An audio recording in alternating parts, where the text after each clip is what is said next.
aquellos interesados en la materia de historia. El día de hoy arrancamos con esta serie de videos referentes a los contenidos de Historia de México. Vamos a revisar como primer tema la historia, aquellos aspectos que se relacionan, que se enfocan con la historia de la independencia. Podemos considerar pues este contenido con el título de Independencia y origen del Estado-Nación Mexicana. Estos hechos o este transcurso histórico irá de 1810 a 1854. El propósito de la lección será que el alumno explique el surgimiento de México como nación independiente a partir del reconocimiento de la incidencia de la crisis del sistema colonial en el proceso de independencia, así como los distintos proyectos de nación y los intereses de las potencias capitalistas para valorar el sentido de la identidad nacional. En otras palabras, nos enfocaremos pues en que ustedes comprendan cuáles fueron las causas que detonaron el movimiento de independencia, que prácticamente todos conocemos o abordamos que sucedió en 1810, pero que tiene un antecedente en 1808. Veremos cuáles son las causas tanto internas como externas que generaron pues el movimiento que encabezó Miguel Hidalgo y Costilla. Entonces, para ello nos estaremos apoyando de el siguiente material que lo pueden ustedes consultar en portal académico cch.unam.mx. Pues bien, vamos con la introducción del tema.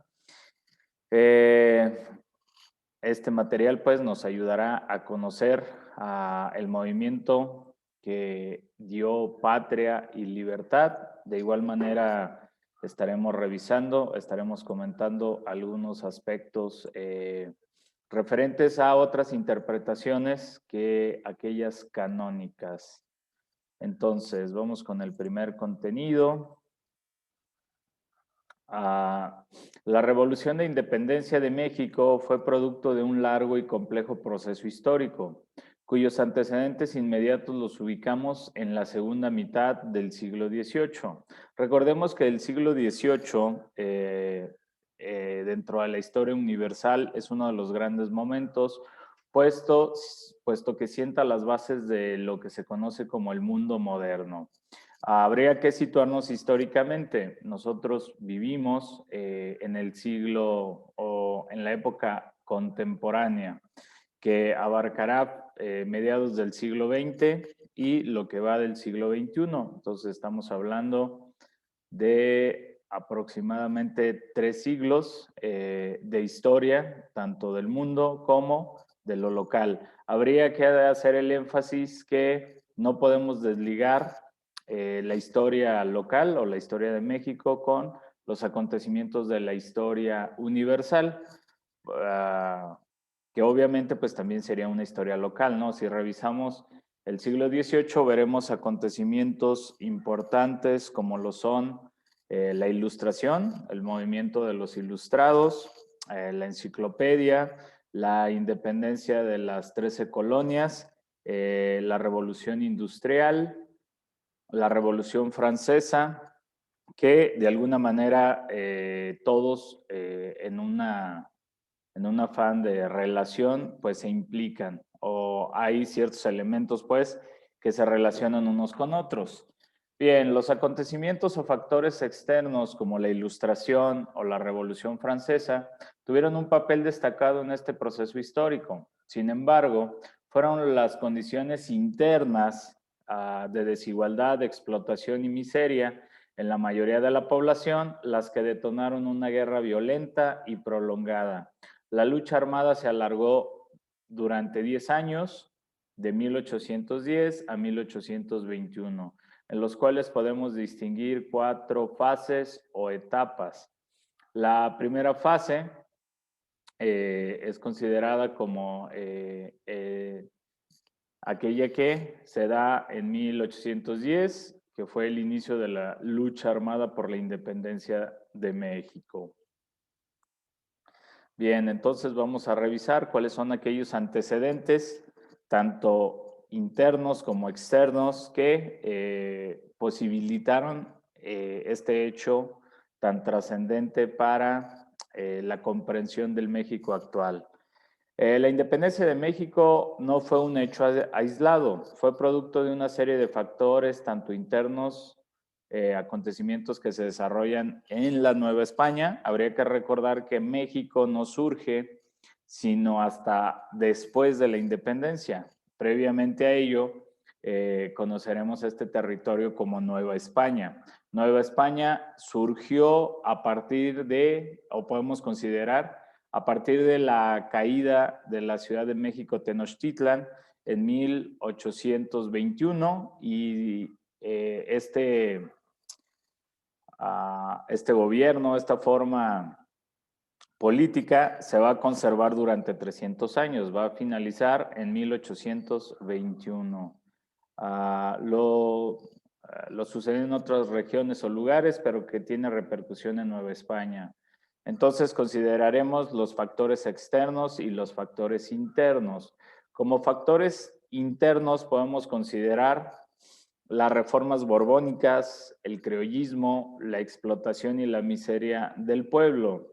Como factores externos podemos considerar el impacto de la crisis política en España. Este aspecto va a ser importante porque va a estar relacionado directamente con el imperio napoleónico. Tenemos también la revolución industrial que generó la necesidad de obtener materias primas para la producción y también a su vez al lograrse una mayor cantidad de producción, pues también se necesitarán nuevos mercados. Y también la implicación de la trascendencia del pensamiento liberalista en lo económico y en lo político. Luego tenemos la Ilustración, que por ejemplo autores o ensayistas de historia como Zunzunegui señalan que realmente no hubo tal repercusión como siempre se ha considerado, pero después discutiremos ese punto. Luego tenemos la independencia de las 13 colonias, que sí tendrá un impacto directo. De hecho, muchos historiadores consideran que la Constitución de 1824, producto pues del movimiento de independencia, será una mala traducción, o sea, literalmente una mala traducción de la Constitución estadounidense. Entonces, pues veían el impulso, veían los objetivos que se habían propuesto los vecinos del norte y entonces, de alguna manera, pues podían motivar el ánimo de los novohispanos para lograr su independencia. También tendremos la repercusión de la Revolución Francesa. La Revolución Francesa va a ser un movimiento de trascendencia internacional y que va a permitir la llegada al poder de Napoleón Bonaparte, que veremos que es uno de los factores justamente de la crisis política que se vivió en España. Y finalmente, la invasión francesa a España. Pues bien, dentro de el primer factor interno, que son las reformas borbónicas, podemos considerar lo siguiente. Con la llegada de la familia de los Borbón a la corona española en 1700, con Felipe V o Felipe de Anjou, se implementaron una serie de reformas de carácter económico, político, administrativo, militar y cultural, con el objetivo de fortalecer el Estado y obtener más ingresos. Carlos III, nieto de Felipe V, fue quien impulsó de manera decidida estas reformas. ¿En qué consistieron las reformas? En 6 puntos o 6 aspectos. El primero de ellos, la llegada de españoles de la península que ocuparon altos cargos en el ejército y en la burocracia. desplazando a muchos criollos. Esto a lo largo de los 300 años se había ido modificando. Si recordamos, o si ustedes recuerdan, a partir de la conquista se generaron las encomiendas. Eran los españoles, pues, los que eran beneficiados o a quien el rey premiaba dándoles territorios y dándoles personas para que las hicieran producir. La encomienda que ellos tenían, de donde viene pues el término de encomendero, era que se encargaran de dos cosas, de educarlos, enseñarlos a hablar español y segundo, que los ayudaran a convertirse o a sumarse al catolicismo, ¿no?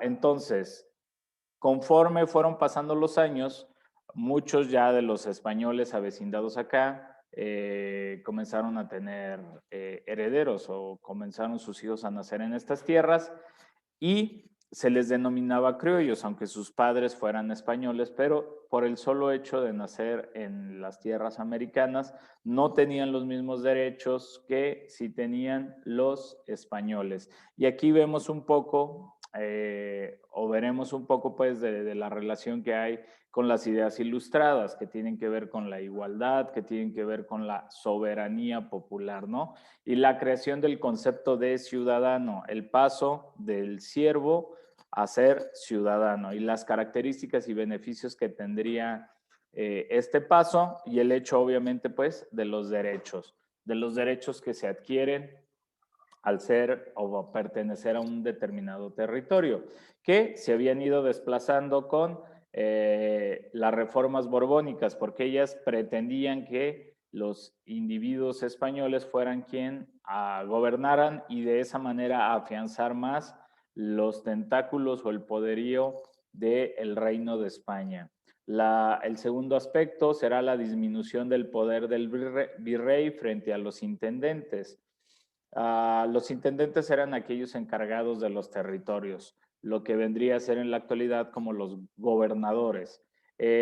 Número 3, privilegiaron una minoría de ricos mineros y comerciantes, el aumento de los impuestos y la creación de nuevos impuestos que empobrecieron aún más al pueblo y generaron descontento en los criollos. Otro aspecto sería la gran inconformidad de los criollos por la expulsión de los jesuitas en 1767. Si tienen la oportunidad, revisen la película Hidalgo, la historia jamás contada. Al inicio de este film se cuenta brevemente cuál fue la experiencia de primera mano que tuvo Miguel Hidalgo con el aspecto de la expulsión de los jesuitas. Los jesuitas, a diferencia de las demás órdenes que estaban impuestas aquí en el territorio de Nueva España, se caracterizaron por el hecho de enfocarse en la ciencia y permitirse el estudio de ciertos textos que se consideraban prohibidos por la Santa Inquisición, todos ellos, algunos de los textos generados por los ilustrados. Entonces, el rey veía con oprobio o veía como algo negativo, pues, el esparcimiento de este tipo de ideas y entonces fueron expulsados. Muchos de estos jesuitas terminaron sus días viviendo en la ciudad de Roma, en el Vaticano. Ejemplo de ello tenemos, por ejemplo, a Fray Servando Teresa de Mier, entre algunos otros. También tenemos como otro elemento generado por las reformas borbónicas, la gran inconformidad de los criollos por la expulsión de los jesuitas, que era lo que estaba señalando, el empobrecimiento de hacendados y mineros endeudados con la Iglesia Católica por la promulgación de la Real Cédula de Consolidación de Vales Reales en 1804, la cual obligaba a la Iglesia a recoger el dinero a sus deudores para prestarlo a la Real Hacienda. Recordemos que España estaba un poco gastado por las guerras que había estado enfrentando, sobre todo con Francia. Y por último, la expansión de la cultura, las artes y el pensamiento ilustrado, que influyeron en las ideas de la independencia de los criollos ilustrados. Vamos con el aspecto del criollismo. El criollismo genera pues una idea o una necesidad de una identidad nacional local para aquellos que ya habían nacido aquí, que no pertenecían pues a, o no eran considerados y no tenían los mismos derechos que los españoles, pero tampoco se asumían como los originarios de estas tierras, ¿no? Los pueblos indígenas, sino que ya era un nuevo grupo social con una nueva identidad y con una nueva conciencia. Humboldt, el historiador, el etnólogo alemán, había pasado por los territorios de la Nueva España y había escrito un libro con respecto a las maravillas que encontraba pues en estos territorios, con las materias primas que podía haber y que consideraba que con base en ello Nueva España podría convertirse en un gran y poderoso imperio. Todo esto pues cristalizó este concepto del criollismo. Desde el siglo XVII se gestó entre los criollos americanos un sentimiento de nacionalidad, de pertenencia a la tierra en la que habían nacido, de arraigo al suelo mexicano que desde el siglo XVII ya llamaban patria, con un claro deseo de distinguirse de los nacidos en España. El criollismo debe entenderse como un movimiento sociocultural que consiste en la toma de conciencia de los españoles nacidos en América sobre su propia identidad. Para afianzar ese sentimiento, rescataron las huellas de un pasado glorioso y la devoción hacia la Virgen de Guadalupe. Recordemos que, por ejemplo, el estandarte que iba a la cabeza del ejército insurgente independentista, pues obviamente será una imagen que Miguel Hidalgo toma del templo de Atotonilco, que representa pues a la Virgen de Guadalupe. Si recordamos, o si ustedes tienen conocimiento, los españoles estaban abanderados por la Virgen de los Remedios. Bien, esto es en cuanto al factor del criollismo, sobre la explotación y la miseria del pueblo. La estructura de gobierno del sistema monárquico español era quizás de las más atrasadas de Europa, aunque ya vivían, digamos, dentro del periodo que se conoce como modernidad. Su estructura política aún representaba los viejos intereses del llamado antiguo régimen o del modelo monárquico medieval, donde estaba la cabeza el rey, y en la base de la pirámide encontramos pues al resto de la población, lo que generaba pues una mala distribución de la riqueza. Recordemos que Nueva España proporcionaba el 70% de la plata que se manejaba a nivel mundial. Sin embargo, su población pues no gozaba de los beneficios, sino que se vivía la expoliación de los recursos. La explotación y la miseria del pueblo se daba para inicios del siglo XIX, igual que en otras colonias americanas. Existían importantes diferencias socioeconómicas y culturales. El poder económico y político estaba en manos de una minoría de españoles peninsulares y criollos que representaban aproximadamente el 17% de la población. El resto estaba conformado por mestizos, indios, las castas, los negros, quienes eran explotados en las minas, haciendas, obrajes o como sirvientes y jornaleros, sin derecho y con todas las obligaciones, situación que se hacía más grave en periodos de hambruna por las sequías y malas cosechas, como las padecidas en el periodo que va de 1785 a 1787 y que también se presentó entre 1808 y 1810. Entonces, todos estos aspectos serán caldo de cultivo dentro, pues, de los movimientos de independencia.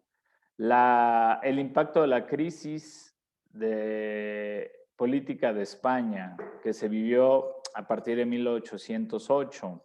Ante la noticia de la abdicación de Fernando VII al trono de España, recibida el 6 de julio de 1808, el Cabildo de la Ciudad de México, con mayoría criolla, pidió al virrey José de Iturrigaray asumir el control directo del gobierno. De esta manera se pedía reconocer la soberanía de la nación.